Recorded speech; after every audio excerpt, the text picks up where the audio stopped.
What's up guys, Sanjot Keer here, welcome to YFL. बिसी बेड़े बात बना रहा हूँ आज, जो कर्नाटका की, साउथ ऑफ इंडिया की एक बहुत ही पॉपुलर डिश है। एक खिचड़ी जैसे बनती है जिसमें वेजिटेबल्स जाते हैं काफ़ी सारे, और एक बिसी बेड़े बात का मसाला जाता है, और थोड़ी सी इमली जाती है, हल्का सा इसमें गुड़ डालते हैं, और बहुत ही ब्यूटीफुल फ्लेवर्स होते हैं और बहुत सिंपल होता है इसे बनाने, और बहुत एक होलसम डिश होती है जो मुझे खाना बहुत पसंद है। It's one of my favourite recipes from the southern part of India, और आप इसे बहुत आसानी से घर पे बना सकते हो। इस रेसिपी का जो बेस है, मेन इंपॉर्टेंट चीज़ बिसीबेड़े बात मसाला होता है, और वो मसाला घर पे कैसे बनाते हैं वो आज आपको बताने वाला हूँ, और फिर वो मसाला यूज़ करके इससे वो बिसीबेड़े बात बनाते कैसे हैं वो भी आपको बताऊंगा, और सारी डिटेल्स आपके साथ शेयर करूंगा। और अगर आपने अभी तक वाईएफएल को सब्सक्राइब नहीं किया तो जल्दी से जल्दी सब्सक्राइब कर दो to watch more such recipes on YFL. अब सबसे पहले ये मसाला कैसे बनाते हैं स्पेशल वाला घर पे, वो देख लेते हैं। एक बर्तन को हाई फ्लेम पर रखकर अच्छे से गर्म कर लीजिए। एक बार बर्तन गर्म हो जाए तो फ्लेम को लो कर दीजिए। अब इसमें 4 टेबलस्पून चना दाल और 4 टेबलस्पून उड़द डालकर आपको दालों को अच्छे से भूनना है। तो स्टर करते हुए एकदम लो फ्लेम पर दालों को भूनिए जब तक कि इनका जो कलर है वो हल्का सा चेंज हो जाए और इसमें से एक अच्छी सी खुशबू आना शुरू हो जाए। एकदम लो फ्लेम पर कीजिए, नहीं तो बाहर से दाल का कलर जल्दी से पकड़ जाएगा और दाल थोड़ी सी कच्ची रह जाएगी। तो पेशेंटली आराम आराम से इसको भून लेना है। आप देख सकते हो दाल का कलर चेंज हो गया, इसमें से अच्छी सुगंध भी आ रही है। इस स्टेज पर इस दाल को आपको एक बड़े से बोल में ट्रांसफ़र कर लेना है। अब इस सेम पैन के अंदर 8 टेबलस्पून साबुत धनिया डालना है। धनिए को भी सेम तरीके से लो फ्लेम पर अच्छे से भूनना है। हल्का सा कलर चेंज होना चाहिए और अच्छी सी खुशबू आना शुरू हो जानी चाहिए। एक बार आपने साबुत धनिए को भून लिया है तो धनिए को भी इस बोल के अंदर ट्रांसफ़र कर दीजिए। अब सेम पैन के अंदर 2 टेबलस्पून खसखस डालना है, यानी कि पॉपी सीड्स। और खसखस ना बहुत जल्दी से भून जाती है, तो फटाफट स्टर कीजिए। 1-2 मिनट में ही इसका हल्का सा रंग चेंज हो जाएगा। फ्लेम अगर लगता है स्विच ऑफ करनी तो स्विच ऑफ भी कर सकते हो। एक बार खसखस भून जाए तो खसखस को बोल में ट्रांसफ़र कर दीजिए। अब सेम पैन के अंदर 2 टेबलस्पून जीरा, 1 टीस्पून मेथी दाना, 2 टीस्पून साबुत काली मिर्च, 4 तेज पत्ते ऐसे तोड़कर ऐड कर दीजिए, 5 इंच दालचीनी। तो यहाँ पर एक स्पेशल मसाला ऐड कर रहा हूँ, इसे मराठी मोगू कहते हैं। इसे आप ड्राई रोस्ट भी कर सकते हो या फ्राई भी कर सकते हो थोड़े से तेल के अंदर। इसके बारे में मैं आपको कुछ ही देर में बताऊँगा। सारे मसालों को अब आपको लो फ्लेम पर अच्छे से भूनना है कि इनमें से एक सौंधी खुशबू आना शुरू हो जाए। एक बार आपने मसालों को अच्छे से भून लिया है तो इन्हें सेम बोल में ट्रांसफ़र कर लीजिए। अब सेम पैन के अंदर यहाँ पर 1/4 ग्रेटेड कोकोनट मैंने रखा हुआ है, ये ड्राई कोकोनट है, इसे ऐड कर देना है। अब नारियल को भी आपको अच्छे से लो फ्लेम पर भूनना है जब तक कि ये हल्का सा गोल्डन ब्राउन नहीं हो जाए। एक बार नारियल को आपने अच्छे से भून लिया है तो नारियल को सेम बोल में ट्रांसफ़र कर लीजिए।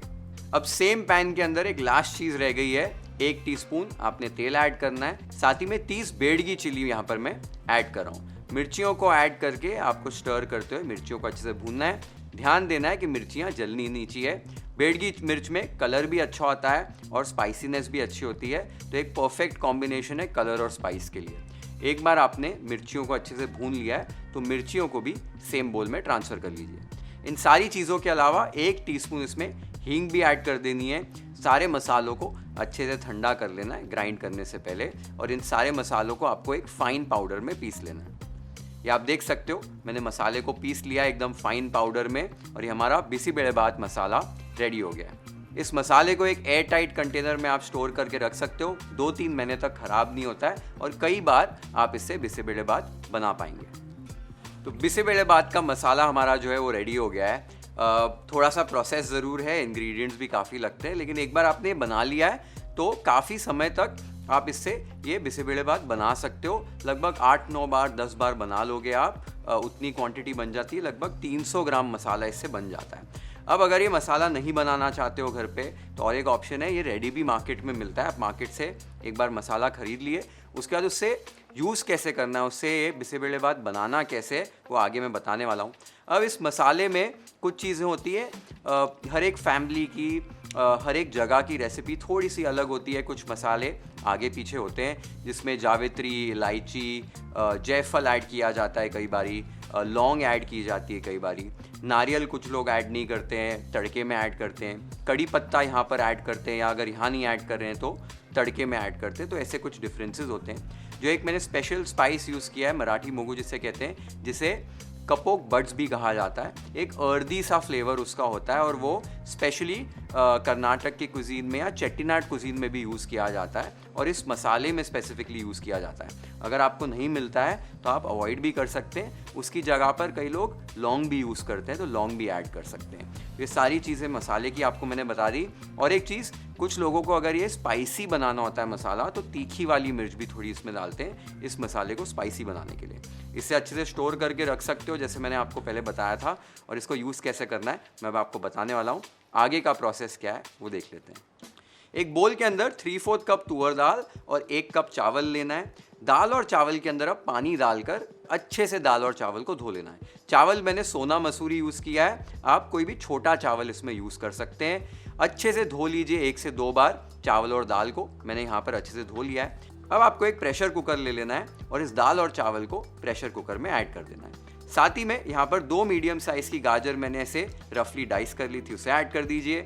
15 फ्रेंच बीन्स काट कर ऐड कर दीजिए। 2 छोटे साइज़ के आलू क्वार्टर्स में कट करके ऐड कर दीजिए। 5 कप यहाँ पर पानी ऐड करना है। 1/4 टीस्पून हल्दी पाउडर और 1 टीस्पून तेल ऐड कर दीजिए।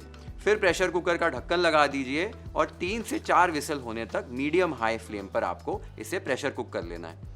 चावल, दाल और पानी को मैंने जो कप मेजर्स होते हैं उसमें मेजर किया है। आप कोई दूसरी कटोरी यूज़ कर रहे हैं तो सेम कटोरी से रेशियोज आपको मेंटेन करने हैं। एक बार 3 से 4 विसल्स हो जाएं तो आपको फ्लेम को बंद कर देना है और कुकर की स्टीम को नेचुरली डीप्रेशराइज होने देना है। एक बार स्टीम निकल जाए कुकर की तो फिर चेक करके आपको प्रेशर कुकर को खोलना है। ये आप देख सकते हो हमारे दाल और चावल अच्छे से पक गए हैं। स्टर करके भी दिखा देता हूँ।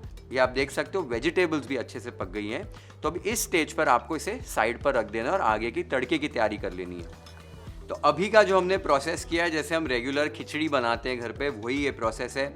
वेजिटेबल्स मैंने जो यूज़ किए हैं, इसके अलावा नोल खोल एक वेजिटेबल होती है, वो भी यूज़ की जाती है कई बार। अभी सीज़न में नहीं थी, मुझे नहीं मिली, इसलिए मैंने नहीं ऐड की है। अगर आपको मिले तो वो एक आप रफली कट करके इसमें ऐड कर सकते हैं। साथ ही में बाकी की जो सब्जियां हैं मैं आगे तड़के में यूज़ करूँगा। कैप्सिकम, हरे मटर और टमाटर आगे यूज़ करने वाला हूँ।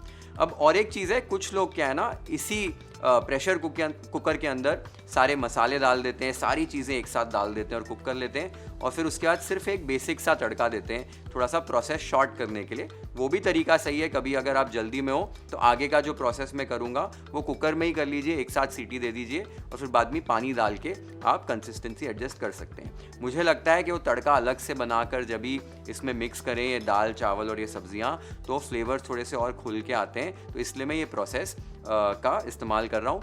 रेशियोज जो हैं दाल और चावल के सबके घरों में अलग अलग होते हैं। कुछ लोग तुअर दाल के अलावा साथ में मूंग दाल भी मिक्स करते हैं, तो वो भी सही है। अब आगे इसको तड़का कैसे देना है और आगे की प्रिपरेशन कैसे करनी है वो देख लेते हैं। अब एक बड़ा सा बर्तन ले लीजिए, उसके अंदर 2 टेबलस्पून घी ऐड कीजिए। घी एक बार गर्म हो जाए तब उसमें 2 टेबलस्पून आधे किए हुए काजू और 2 टेबलस्पून मूंगफली ऐड कर दीजिए। अब इन्हें आपको मीडियम फ्लेम पर अच्छे से फ्राई करना है जब तक कि थोड़ा सा गोल्डन ब्राउन रंग इस पर आ जाए। एक बार नट्स को आपने फ्राई कर लिया है तो नट्स को आपको घी से निकाल लेना है और एक बोल में ट्रांसफ़र कर लेना है। नट्स को बोल में ट्रांसफ़र करके साइड पर रख दीजिए। अब इस गरम घी के अंदर 1 टीस्पून राई, 2 से 3 सूखी लाल मिर्च, 8 से 10 कड़ी पत्ते और 1/4 टीस्पून हींग ऐड कीजिए। हल्का सा स्टर कर लीजिए, वो राई जो है और कड़ी पत्ते क्रैकल हो जाने चाहिए। अब इसके अंदर 1 डाइस किया टमाटर, 1/3 कप हरे मटर और टेस्ट के हिसाब से नमक डालिए। अब हाई फ्लेम पर अच्छे से स्टर करते हुए आपको कुक करना है जब तक कि टमाटर मशी हो जाए। टमाटर जब तक मशी होंगे, थोड़े से नरम होंगे, तब तक मटर भी जो है हमारे काफ़ी हद तक पक जाएंगे। ये आप देख सकते हो, स्टर करते हुए मैंने टमाटरों को अच्छे से पका लिया है। टमाटर हमारे नरम हो चुके हैं। इस स्टेज पर आपको इसमें 1 डाइस की हुई कैप्सिकम डालनी है और हाई फ्लेम पर लगभग बस 1 मिनट के लिए स्टर करते हुए पकाना है। कैप्सिकम नहीं तो बहुत ज़्यादा गल जाती है। एक बार आपने कैप्सिकम को पका लिया है तो इसके अंदर अभी हमें इमली का पानी डालना है। तो ये आप देख सकते हो, मैंने एक लेमन साइज बॉल लिया था इमली का, उसको गर्म पानी में सोख करके रखा था। अब इसके पानी को और पल्प को आपको छान कर इसमें ऐड कर देना है। साथ ही में 2 टेबलस्पून गुड़ ऐड करना है और अच्छे से स्टर करते हुए आपको कुक कर लेना है। ये स्टेप हम इसलिए कर रहे हैं कि जो इमली का पानी है उसका थोड़ा सा कच्चापन जो है, रॉ फ्लेवर जो है, वो हमको दूर करना है। इसके लिए हम इमली को थोड़ा सा पहले ही पका रहे हैं। बस 2-3 मिनट के लिए पकाना है जब तक कि गुड़ मेल्ट हो जाता है। एक बार 2 से 3 मिनट के लिए आपने पका लिया है। इस स्टेज पर हमने जो दाल, चावल और सब्जियों को पका के रखा था वो इसमें ऐड कर देना है। ऐड करने के बाद साथ ही में थोड़ा सा गर्म पानी यहाँ पर ऐड कर रहा हूँ कंसिस्टेंसी एडजस्ट करने के लिए, और फिर बाद में और लगेगा तो फिर ऐड कर लेंगे। अच्छे से स्टर कर लेना है। इस स्टेज पर भी ये थोड़ा सा थिक है, लेकिन बाद में कंसिस्टेंसी एडजस्ट करेंगे। पहले मसाला ऐड कर देते हैं। एक बोल के अंदर 4 टेबलस्पून बिसीबेलेबात का मसाला ले लीजिए। मसाले के साथ आपको इसमें थोड़ा सा पानी ऐड करना है। पानी ऐड करके अच्छे से स्टर कर लेना है ताकि मसाले की गुठलियाँ नहीं बने। एक बार मसाला पानी में अच्छे से मिल जाए तो इस मसाले को आपको ऐड कर देना है और अच्छे से आपको इसे स्टर कर लेना है। एक बार आपने अच्छे से स्टर कर लिया, आप देख सकते हो इसकी कंसिस्टेंसी थोड़ी सी थिक है।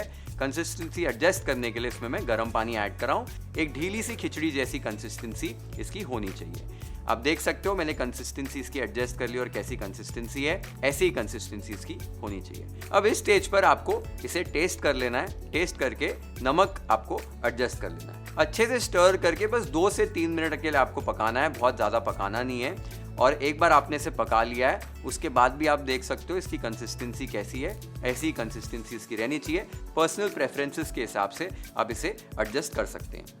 अब लास्ट में इसमें जो हमने नट्स फ्राई किए थे वो ऐड कर देने। थोड़े से नट्स में रिजर्व करके रखा हूँ फाइनल गार्निश के लिए।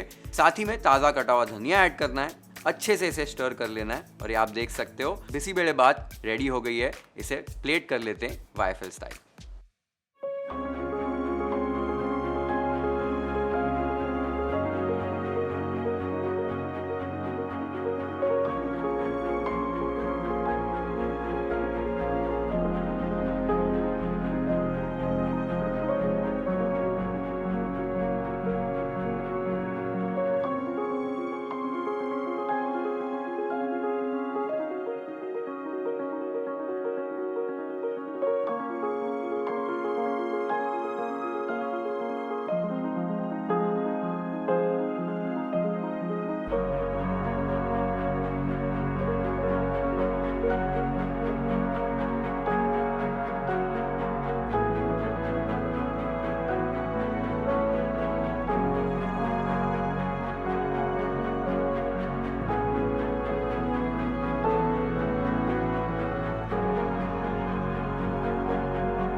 इतनी डिलिशियस बनती है ये रेसिपी।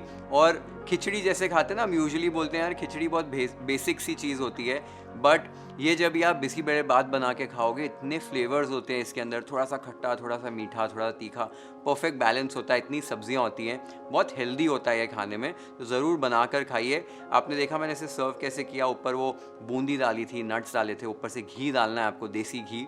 और रायता बना सकते हो दही और क्यूकम्बर का, साथ में अचार सर्व कर सकते हो, पापड़ सर्व कर सकते हो, चिप्स सर्व किए जाते हैं। तो इस तरीके से इसको सर्व कीजिए। और वो जो ऊपर से बूंदी डाली है ना, वो ज़रूर डालना, खारी वाली या मसाले वाली बूंदी। जब आप बिसीबेलेबात खाओगे वो एक क्रंच जब भी आएगा और एडिड टेक्सचर जो आएगा उसका मज़ा ही कुछ और होता है। तो ज़रूर ये रेसिपी ट्राई कीजिए अपने घर पे और मुझे कमेंट्स में बताइए आपको ये रेसिपी कैसे लगी। और ये भी बताइए कि आपके घर में बिसीबेलेबात बनता कैसे है। Share this video with your friends and family. Hit the like button if you've liked this recipe. Follow and subscribe to YFL if you haven't yet. Have an amazing time with this beautiful recipe at your home. Cheers.